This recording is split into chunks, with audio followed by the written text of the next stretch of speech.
नमस्कार। छत्तीसगढ़ की बात हमारे साथ में आपका स्वागत है और मैं हूं आपके साथ अनुपमा खोपरे। आज बात झीरम घाटी हमले पर होती सियासत की।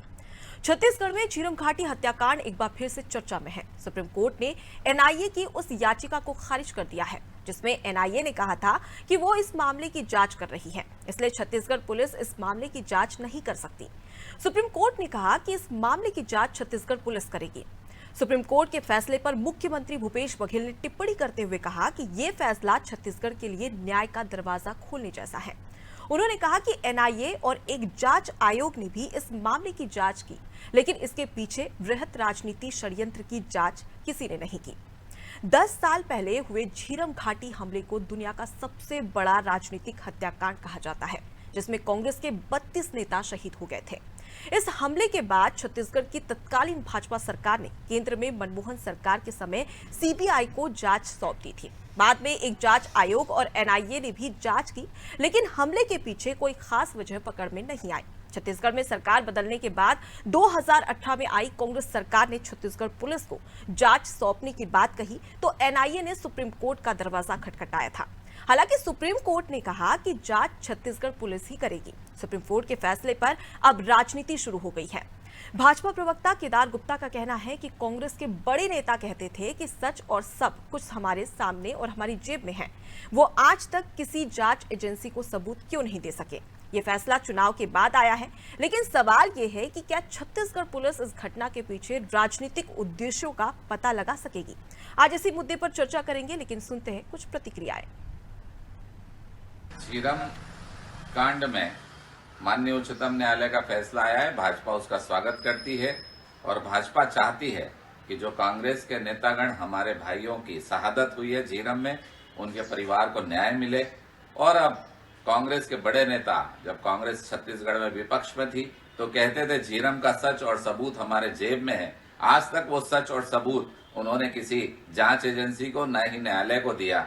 शायद उन्हें अब वो याद हो कि जेब में उनके सबूत है झीरम का, तो अब वो जमा करें ताकि कांग्रेसी नेताओं को और उनके परिवार को उसका न्याय मिल सके। भाजपा पुनः ये मांग करती है दोषियों पर सख्त के सख्त कार्रवाई होनी चाहिए।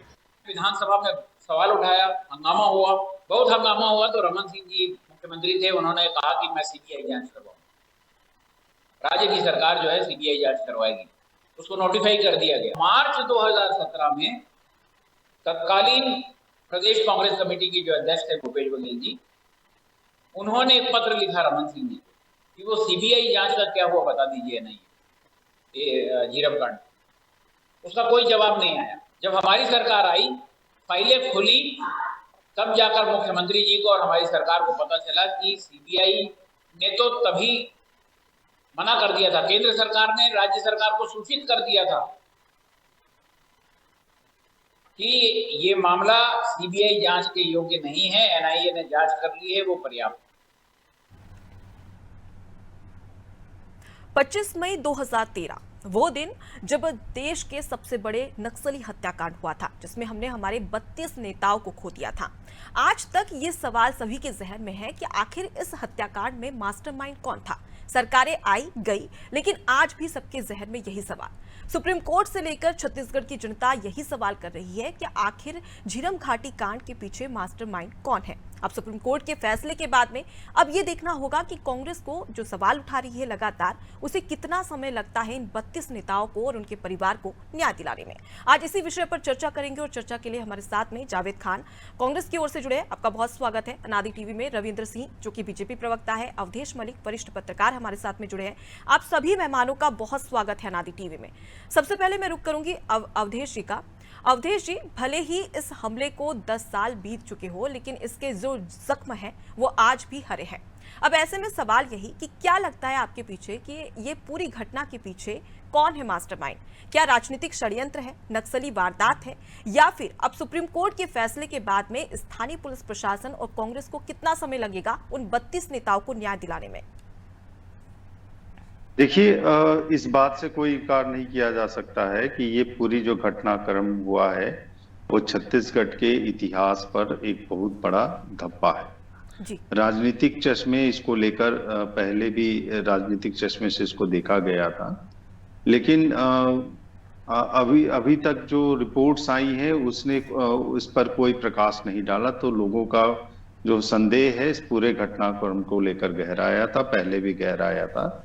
लेकिन उससे भी पहले सबसे बड़ा सवाल ये उठता है कि जब उस समय यूपीए सत्ता में थी जी। और पूरी जो जांच एजेंसी उनके पास थी और उसमें कई नेता थे जिन पर जो है सो क्वेश्चन मार्क लगे थे, उसमें से एक जो है दिवंगत हो चुके हैं नेता, और दूसरे नेता जो है जो बच के उसमें से निकल के आ गए थे वो थे कवासी लखमा। कवासी लखमा जो है सो फिलहाल छत्तीसगढ़ सरकार में मंत्री हैं और वो पूरे बस्तर क्षेत्र में काफी मतलब एक ऐसा चेहरा है जिनके बारे में लोग जो है सो आम लोग जानते हैं, उनको पुलिस भी जानती है, उनको नक्सली भी जानती है। और पूरे घटनाक्रम में ऐसा हुआ था कि एक कवासी लखमा जो है सो वहां से निकल के आए थे, वो मूवी मोटरसाइकिल भागते हुए निकल के आ गए थे। जी। और बाद बाकी जब नक्सली चले गए उसके बाद ही लोगों को रेस्क्यू किया जा सका। और इसमें कई सारे लेक्यूने हैं। एक जो कहीं ना कहीं जो क्वेश्चन मार्क उठता है कि इसमें जो है महेंद्र कर्मा, उनको जेड प्लस सिक्योरिटी मुहैया थी, और जब जिनको जो जेड प्लस सिक्योरिटी मुहैया रहती है तो उनके साथ ऐसा रहता है, या फिर कोई भी वीआईपी जिनके पास ये सिक्योरिटी मुहैया रहती है उसकी रूट चार्ट बनती है, उसका रूट मैप बनता है, और बीच में अचानक से कहीं डाइवर्जन होता है तो उसकी इमीडिएटली पुलिस को सूचना होती है क्योंकि उनके साथ जो है सुरक्षा दस्ता चलते रहता है। और इस पूरी इतनी बड़ी मतलब उसमें ये जरूर है कि जिस रास्ते जाना था उस रास्ते से नहीं गए, ऐसा ये मतलब जो सुरक्षा अधिकारी हैं जो उनका ये कहना था कि बीच में अचानक से रूट डाइवर्ट हो गया था। और कई बार देखिए वीवीआईपी जिनके साथ जुड़े हुए खास करके गांधी फैमिली के कुछ लोग हैं, उनके बारे में ये कहा जाता है कि वो सुरक्षा घेरा जो उनको तोड़ देते हैं, या एसओपी जो प्रोटोकॉल बना रहता है उसको वो ब्रीच कर देते हैं, जिसमें एक मतलब जो है सो राजीव गांधी के साथ भी एक घटनाक्रम हो गया था, उनमें जो उनकी हत्या हो गई। लेकिन उसके बाद एक बहुत मतलब इंदिरा गांधी के समय से ही एसओपीज बनना चालू हो गया था।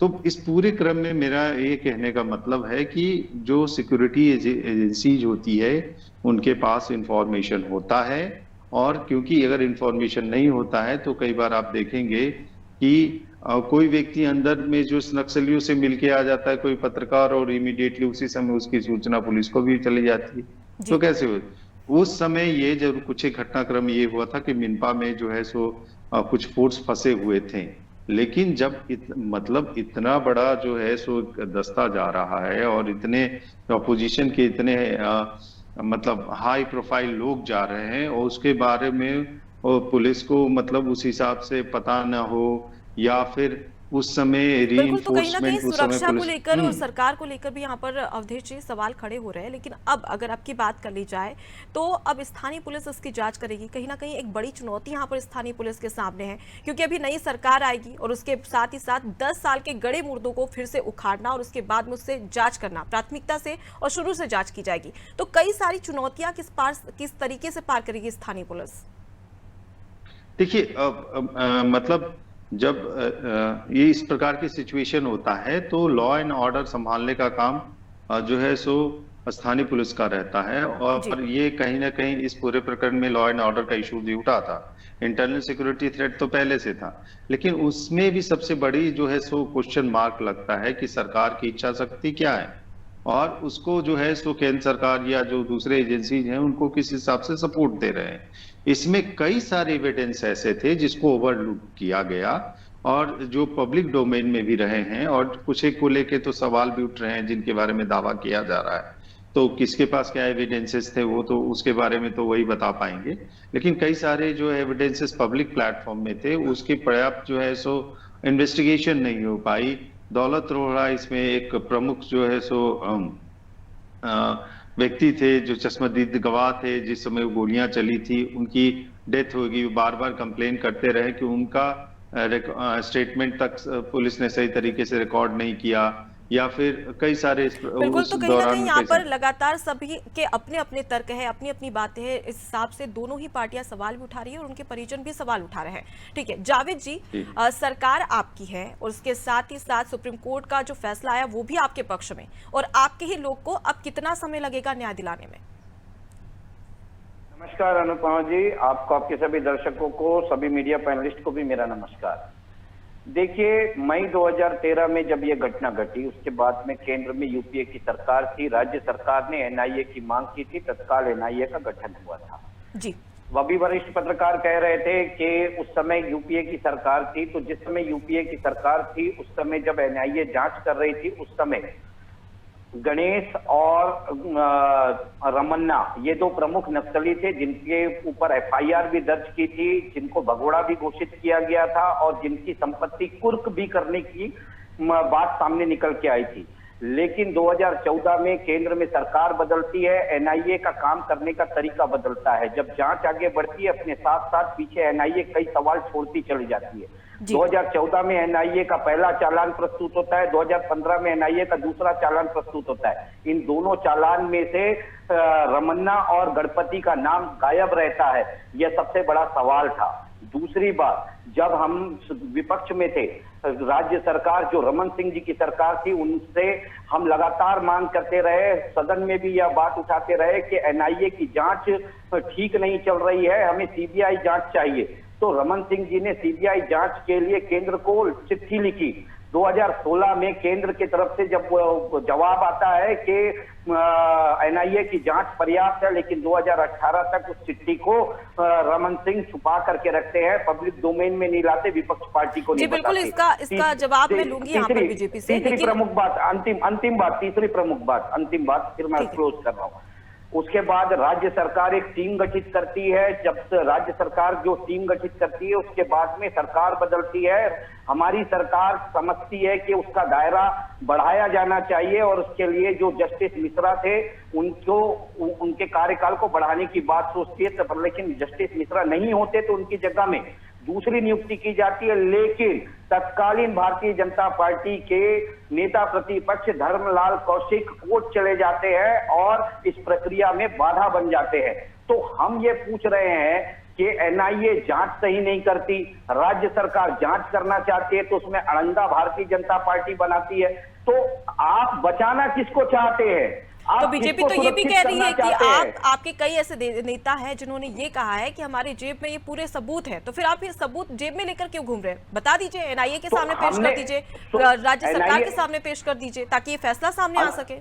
अनुपमा जी, एनआईए ने एक बार भी चश्मदीदों को, कवासी लखमा जी को, मुख्यमंत्री भूपेश बघेल जी को तलब तक नहीं किया कि अगर आपके पास कोई सबूत है तो आप लाइए, सामने रखिए। बयान तक किसी के दर्ज नहीं किया एनआईए। ये एनआईए की कार्यप्रणाली रही।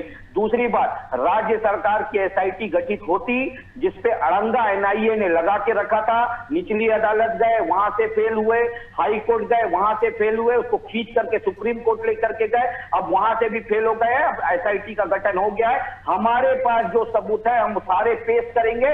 अब जांच आगे बढ़ेगी, अब दूध का दूध, पानी का पानी होगा। बिल्कुल, अब देखने वाली बात होगी और आपकी सरकार को कितना समय लगता है, क्योंकि अब पक्ष जो फैसला है वो तो आपके पक्ष में आ गया है। ठीक है, रविंद्र जी कल करूंगी। रविंद्र जी, क्या लगता है, टारगेट किलिंग या सुपारी किलिंग या फिर पॉलिटिकल किलिंग? क्या इस पूरे घटनाक्रम को आप किस प्रकार से देखते हैं? मैं इस पूरे घटनाक्रम को एक निंदनीय रूप में देखता हूं। लोकतंत्र में हिंसा का कोई स्थान नहीं है, उस रूप में देखता हूं। और सबसे बुरा इसका ये पक्ष है कि कांग्रेस इसको, मतलब कांग्रेस विरुद्ध बीजेपी बना रही है। अरे भाई, सुप्रीम कोर्ट ने क्या कहा है? पुलिस जांच करेगी। इसमें कौन सा कांग्रेस का विजय हो गया और भाजपा का पराजय हो गया? ये तो अच्छी बात है, चलिए पुलिस जांच कर ले। अब सबसे बड़ी बात है, इसी को यदि 2014 में या 13 में डॉक्टर रमन सिंह की सरकार पुलिस से जांच कराती तो यही भूपेश बघेल जी, यही कांग्रेस सीखते, अरे वो तो छत्तीसगढ़ की पुलिस आपके अधीन है, क्यों जांच करा रहे हो? सीबीआई से कराओ, एनआईए से कराओ। जब एनआईए गठन होता है, एनआईए कौन करता है? मनमोहन सिंह जी के समय होता है। यदि उस समय ये बिंदु नहीं आया, लेकिन उसके बाद तो 1 साल के बाद तो सरकार बदल गई थी ना, और तो तब तो दोनों में ही आपकी सरकार थी, बीजेपी की सरकार। अगर राज्य की बात करें, केंद्र की बात करें, तो फिर सीधी इतना सी समय बात क्यों है, लगा? घटना- 10 साल तो हो चुके ना इस पूरी भाई, घटना को लेकर। बिल्कुल बिल्कुल बिल्कुल, मैं भी इस बात को कह रहा हूँ कि 10 साल नहीं लगना था। और तो 10 रविंद्र महीने जी, हो जाता। जावेद जी यहाँ पर एक और सवाल संवेदनशील। उठा रहे हैं कि 2 साल तक के आपने केंद्र का जो फैसला आया था सीबीआई जांच को लेकर वो भी छुपाए रखा। तो फिर ये क्या कर रहे थे? हम छिपा रहे थे तो छिपता है क्या? केंद्र से यदि राज्य सरकार को कोई पत्र आता है और सीबीआई जांच की मांग करे और केंद्र मना कर दे तो भूपेश सरकार क्या कर रही थी विपक्ष में रहते हुए? उनको बोलना था सीबीआई जांच क्यों नहीं हुई? ठीक है जावेद जी, मैं इसका जवाब दूंगा, मैं इसका जी, जवाब बोलिए। दूंगा। बोलिए, बोलिए। 2017 में भूपेश बघेल जी ने पत्र लिखा था। फिर से 2017 में पत्र लिख करके मुख्यमंत्री रमन सिंह, उस समय के मुख्यमंत्री रमन सिंह जी से पूछा था कि हमने सीबीआई जांच की मांग की थी, उसका क्या हुआ? लेकिन उसका जवाब भी देना उचित नहीं समझा रमन सिंह जी ने। यह है आपकी संगार। और दूसरी सबसे बड़ी बात, आप कह रहे हैं ना ये दुर्भाग्यजनक है, इसे कांग्रेस वर्सेस भाजपा क्यों बना रहे हैं? मैं आपको बताता हूं उसको कांग्रेस वर्सेस भाजपा क्यों बनाया जा रहा है। इसमें सवाल सबसे बड़ा ये उठता है, 2013 में 6 और 7 मई को बस्तर जिले में रमन सिंह जी की विकास यात्रा निकलती है जिसमें 1781 सुरक्षा कर्मी मौजूद होते हैं। लेकिन वही परिवर्तन यात्रा में मात्र 138 लोगों को सुरक्षा में लगाया जाता है। ये थी आपकी फेल्यूर। ठीक है ठीक है जावेद जी, इसका जवाब मैं ले लेती हूँ। सुरक्षा को लेकर कहीं ना कहीं सवाल उठ रहे थे। अब इसके बाद में रविंद्र जी आप बताइए कि आखिर सुरक्षा को लेकर जो सवाल यहाँ पर जावेद जी की ओर से उठाए गए हैं, कहीं ना कहीं लगता है ना कि यहाँ पर कांग्रेस के साथ में अन्याय हुआ है। सुरक्षा को लेकर रमन सरकार यहाँ पर सख्त नजर नहीं आई थी, जबकि पता था कि बस्तर इलाका जो है वो नक्सली क्षेत्र है। फिर सुरक्षा के पुख्ता इंतजाम क्यों नहीं किए गए?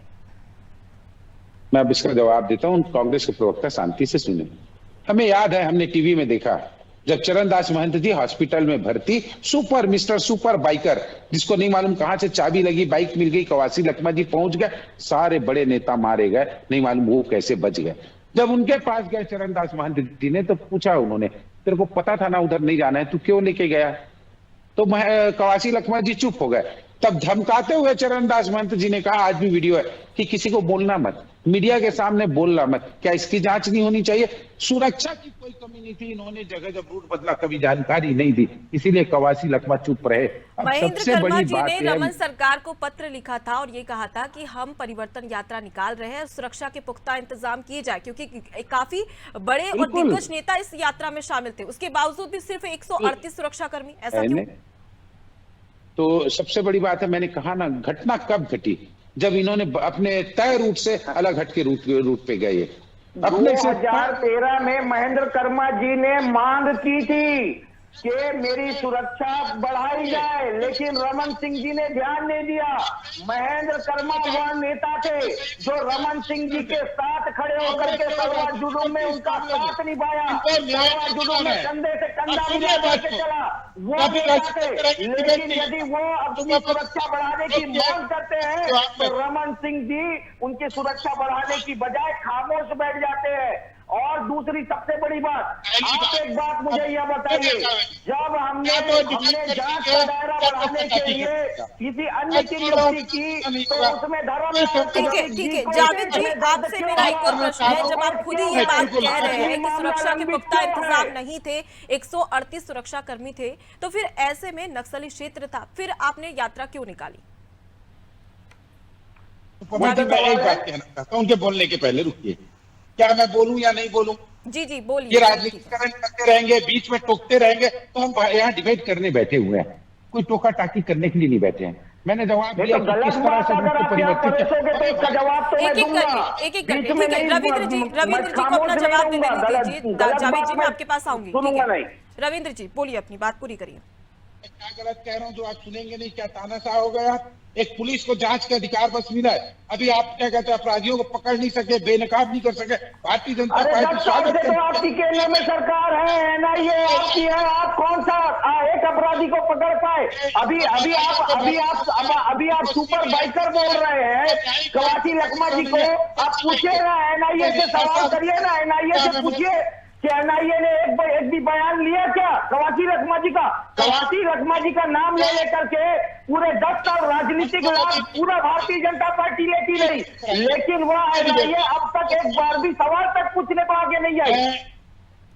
और आज रमन सिंह जी यह बयान दे रहे हैं कि कांग्रेस 5 जावेद जी, मैं आपके राजनीतिक पास लाभ ले रही है। लौटूंगी। रविंद्र जी को अपनी पूरी बात कहने दीजिए, आपको भी समय दिया जाएगा।